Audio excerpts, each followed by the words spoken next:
My girlfriend and I were just taking a short trip through southern China, 3 places, less than 500 kilometers apart. At first, I wasn't expecting them to feel like this difference, but somewhere along the way, I realized I wasn't traveling between cities. I was traveling between completely different ways of living.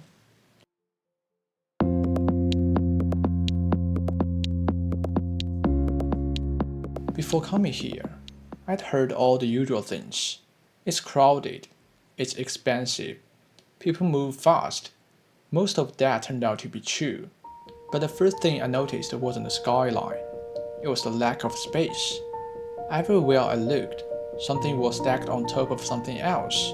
Apartments above restaurants, restaurants above shops, footbridges crossing busy roads, layers of buildings reaching higher and higher into the sky. Hong Kong doesn't really have the option of spreading outward, so it has learned to build upward. And after a few hours here, you start to realize that space might be the most valuable resource in Hong Kong. That changes the way people live. You notice it in the little things. The sidewalks, the train stations, the elevators. Everything is designed to keep people moving. Walk a little too slowly, and you will quickly find yourself stepping aside for someone else. Nobody tells you to hurry. The city simply teaches you.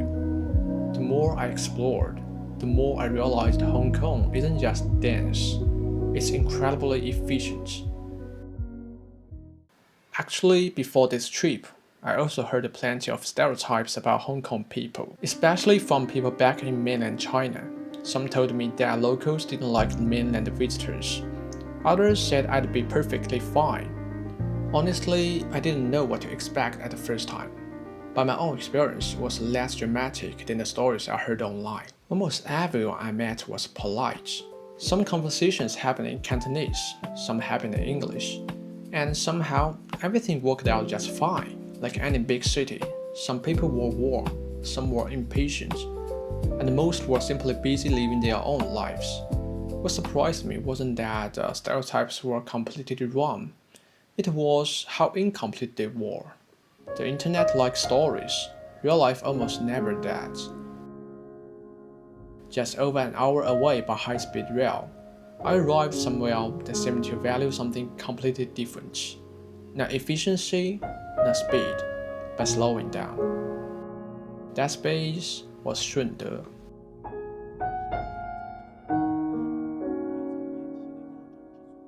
If Hong Kong taught me how people adapt to limited space, then Shunde made me rethink something we all valued: time.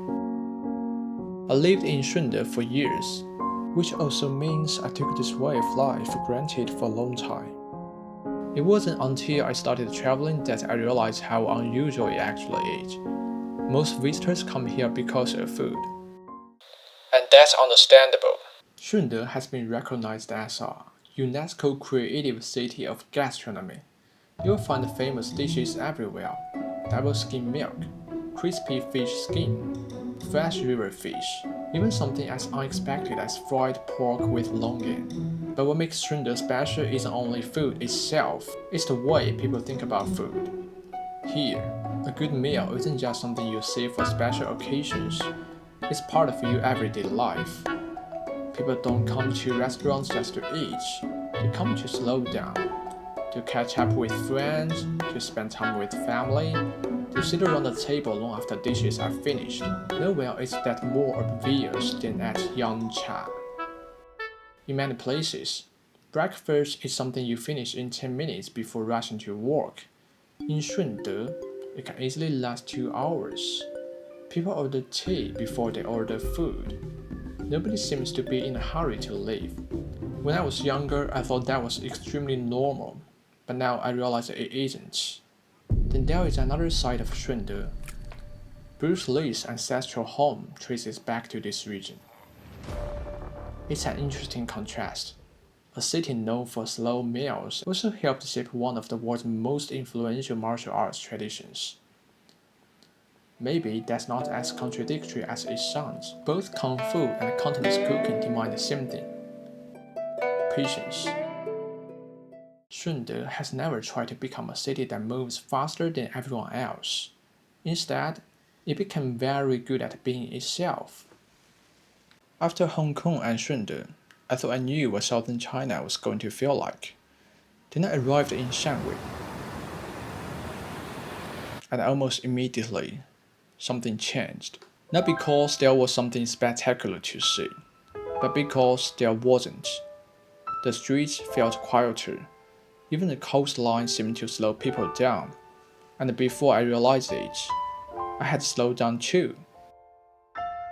I came here expecting another coastal city. Instead, I found a place that quietly challenges the way many people think about life.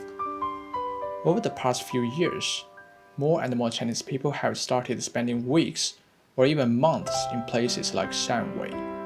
Some work remotely, some take extended vacations, others simply want a break from the pace of larger cities. In China, there is even a word for this phenomenon, 旅居. It combines two ideas, traveling and living.